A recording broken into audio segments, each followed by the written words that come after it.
काही लोक उठसूट दिल्लीत जातात। हुजरेगिरी करणारे बाळासाहेबांचे विचार काय पुढे नेणार? शिंदेंच्या दिल्ली दौऱ्यावर उद्धव ठाकरेंचा घणाघात।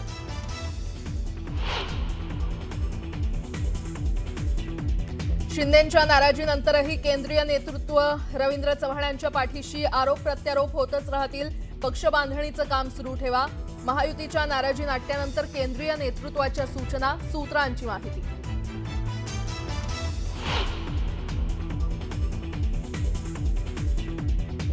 नगरपालिका आणि नगरपरिषदांच्या निवडणुकीतील अर्ज मागे घेण्याचा आजचा शेवटचा दिवस।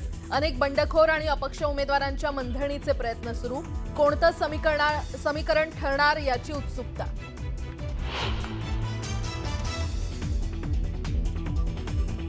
उद्धव ठाकरे आणि आदित्य ठाकरेंकडून हुतात्मा चौकातील स्मारकाला पुष्पचक्र अर्पण करून अभिवादन।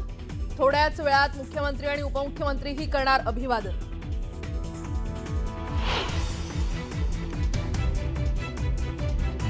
मालेगावमधील चिमुकलीवरील अत्याचार आणि हत्या प्रकरणी आरोपीला 27 तारखेपर्यंत पोलीस कोठडी। कोर्टाबाहेर महिला आक्रमक, आरोपीला व्हीसीद्वारे कोर्टात हजर केलं।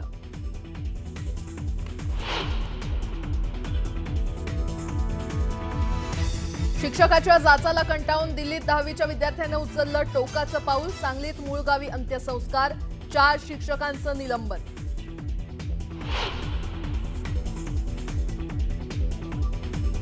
पुण्यातील कोरेगाव पार्क मुंढवा जमीन घोटाळा प्रकरणात मोठी कारवाई। आरोपी शीतल तेजवानीची 4.5 तास चौकशी, मोठे खुलासे होण्याची शक्यता। आणि पुण्यातील तौफिक शेख हत्या प्रकरणातील आरोपींची पोलिसांनी काढली धिंड। हत्येच्या ठिकाणीच घेऊन जात पोलिसांनी शिकवला धडा।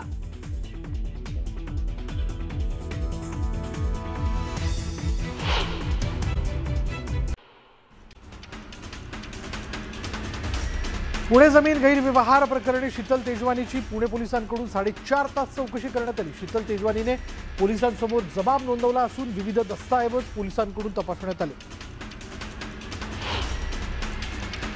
माधवी खंडाळकर यांच्यावर राज्य महिला आयोगाच्या अध्यक्ष रुपाली चाकणकर यांनी अब्रू नुकसानीचा दावा दाखल केला।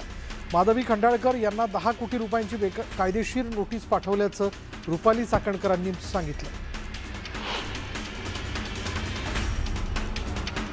मूळच्या सांगलीतील एका विद्यार्थ्यानं दिल्लीत आत्महत्या केली। 10वीत शिकणाऱ्या विद्यार्थ्यानं शिक्षकांच्या जाचाला कंटाळून टोकाचं पाऊल उचलले। आत्महत्येपूर्वी विद्यार्थ्यानं सुसाईड नोट लिहून ठेवली। शिक्षकांच्या जाचाला कंटाळून आत्महत्या केल्याचा उल्लेख चिठ्ठीत करण्यात आला। दरम्यान विद्यार्थ्याला आत्महत्येस प्रवृत्त करणाऱ्या 4 शिक्षकांविरोधात गुन्हा दाखल करण्यात आला। संतप्त पालकांनी दिल्लीत आंदोलन केलं। आम्हाला न्याय मिळावा अशी मागणी शौर्याचे वडील प्रदीप पाटील यांनी केली आहे। स्मशानभूमीत सुटकी वाजवून अघोरी पूजा करणाऱ्या कोल्हापुरातील भोदूबाबाच्या दरबारावर पोलिसांनी छापा टाकला। अनेक नागरिकांची फसवणूक केल्याचा आरोप या भोदूबाबावर आहे। दरम्यान हा भोदूबाबा फरार असून त्याचा कोल्हापूर पोलीस शोध घेत आहेत। अर्जावर आक्षेप घेतल्यानं उमेदवाराला शिवीगाळ करून घरासमोर धुडगूस घातल्याचा प्रकार बीडच्या माझगावात घडला। या घटनेनंतर 15 जणांविरोधात माजलगाव शहर पोलीस ठाण्यात गुन्हा दाखल करण्यात आला। मालेगावातील डोंगराळे बालिका अत्याचार हत्या प्रकरणातील आरोपीला कोर्टात हजर करताना नागरिकांनी कोर्टाबाहेर मोठी गर्दी केली होती। यावेळी संतप्त महिलांनी घोषणाबाजी करत आरोपीला आमच्या हवाली करण्याची मागणी केली। डोंगराळे गावातील चिमुकलीवर झालेल्या अत्याचाराविरोधात नाशिक जिल्ह्यात संतापाची लाट उसळली आहे। मालेगाव शहरातील विविध सामाजिक संघटना, व्यापारी आणि नागरिकांनी उद्या मालेगाव बंदची हाक दिली आहे। मालेगावच्या डोंगराळे अत्याचार प्रकरणातील आरोपीला 7 दिवसांची पोलीस कोठडी सुनावण्यात आली। दरम्यान आरोपीचं कोणीही वकीलपत्र घेतलं नाही अशी माहिती सरकारी वकील संजय सोनवणे यांनी दिली। मालेगावच्या डोंगराळेत मनोज जरांगेंनी पीडित कुटुंबाची भेट घेतली। दरम्यान कुटुंबाने नराधमाला फाशीची शिक्षा देण्याची मागणी केली आहे। पीडितेला तातडीनं न्याय मिळाला नाही तर एकाही मंत्र्याला राज्यात फिरू देणार नाही असा इशारा जरांगे पाटलांनी दिला।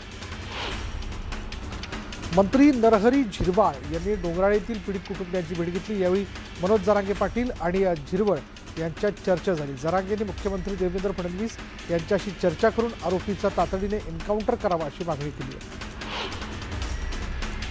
पिंपरी चिंचवडमधील सहाय्यक दुय्यम निबंधक विद्या बडे यांना अंतरिम जामीन मंजूर झाला आहे। त्यांच्यावर खरेदी विक्रीचा दस्त चुकीच्या पद्धतीने नोंदवल्याचा आरोप आहे।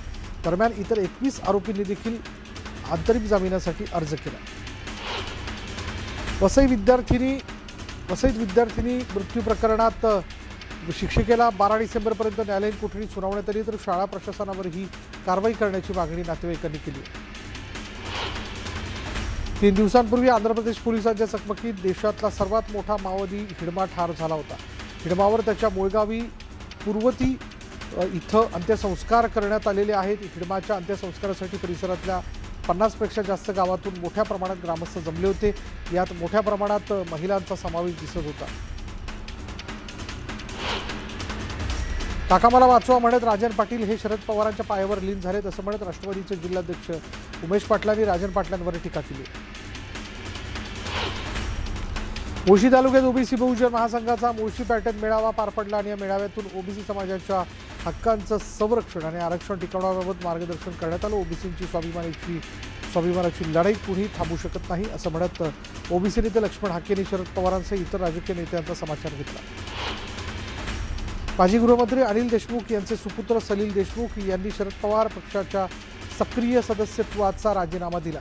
राष्ट्रवादी शरदचंद्र पवार पक्षाचे अध्यक्ष शरद पवारांकडे त्यांनी राजीनामा पाठवला. प्रकृतीचं कारण देत सलील देशमुखांनी राजीनामा दिला. त्यामुळे विदर्भात शरदचंद्र पवार पक्षाला धक्का बसण्याची शक्यता. छत्रपती शिवरायांच्या पुतळ्याच्या अनावरणाचा मुहूर्त ठरला. उद्या संध्याकाळी 5 वाजता शिवरायांच्या पुतळ्याचं एकनाथ शिंदे आणि गणेश नाईकांच्या हस्ते अनावरण होणार आहे. मागील आठवडाभरापासून पुतळ्याच्या अनावरणासाठी आंदोलन सुरू आहे, तर अमित ठाकरेंनी विनापरवानगी पुतळ्याचं अनावरण केलं होतं. हिवाळी अधिवेशनात शक्ती कायद्याच्या अंमलबजावणीसाठी भूमिका मांडणार असल्याचं उमाताई खापतरेंनी म्हटलंय. अद्यापही अंमलबजावणी न झाल्यानं त्यांनी हे वक्तव्य केलं. मनोज जरांगेंनी अंगरक्षकांना सोबत घेण्यास नकार दिला. जरांगेंनी पोलीस अधीक्षकांना सुरक्षा काढून घेण्यासाठी अर्ज देखील केला. तुम्ही धनंजय मुंडेंना चौकशीसाठी बोलवत नाही, आता तुम्हाला नाकी नऊ आणणार असा इशारा जरांगेंनी सरकारला दिला. रत्नागिरीतल्या महायुतीच्या मेळाव्यात सामंत यांच्याकडून रवींद्र चव्हाणांचं कौतुक करण्यात आलंय. कोकणातला एक सहकारी मोठ्या पक्षाच्या महाराष्ट्र पक्षाच्या अध्यक्षपदावर बसलाय असं सामंत म्हणाले. पंढरपुरात अरुण गवळींनी विठ्ठलाचं दर्शन घेतलेलं आहे. दर्शनानंतर अरुण गवळींनी मंदिर परिसरात फिरफटका मारलाय. जगात सुख शांती आणि आनंद राहू दे असं साकडे त्यांनी घातलं.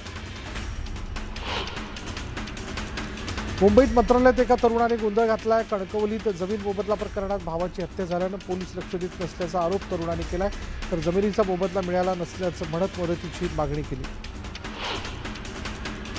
वरळी बीडीडी चाळीतील काही रहिवाशांना ठरलेल्या मूळ जागेवर नवीन सदनिका न देता त्याच प्रकल्पाच्या मागच्या बाजूस असणाऱ्या इमारतींमध्ये सदनिका देण्यात येणार आहेत. यावरून रहिवाशी आक्रमक झाले असून त्यांनी म्हाडा विरोधात आंदोलन केलं. नवी मुंबई आंतरराष्ट्रीय विमानतळाच्या कामाची मुख्यमंत्री देवेंद्र फडणवीस आणि दोन्ही उपमुख्यमंत्री पाहणी करणार आहेत. 25 डिसेंबरपासून नवी मुंबई विमानसेवा सुरू होणार आहे. अंधेरी रेल्वे स्थानकातील एक व्हिडिओ जोरदार व्हायरल झालाय. वयस्कर व्यक्ती मुलीचा धर्मांतरण करत असल्याचा आरोप करण्यात आला. दरम्यान पोलिसांकडून अधिकचा तपास सुरू आहे. भिवंडीच्या भरोडी गावातील प्रकल्पबाधित ग्रामस्थांनी साखळी उपोषण केलंय. रस्त्याच्या मागणीसाठी उपोषण करण्यात आले. तातडीने रस्ता बांधून देण्याची मागणी करण्यात आली. भाजपमधील इनकमिंगवरनं एकनाथ शिंदे नाराज आहेत. महायुतीतला हा वाद दिल्ली दरबारी पोहोचलाय. काल शिंदेंनी शहांची भेट घेत तक्रार केल्याची माहिती असतानाच आता शिंदेंच्या नाराजीनंतर ही केंद्रीय नेतृत्व भाजप प्रदेशच्या पाठीशी असल्याची माहिती सूत्रांनी दिली. आरोप प्रत्यारोप होतच राहतील. पक्ष बांधणीचं काम सुरू ठेवा अशा सूचना केंद्रीय नेतृत्वाने दिल्या.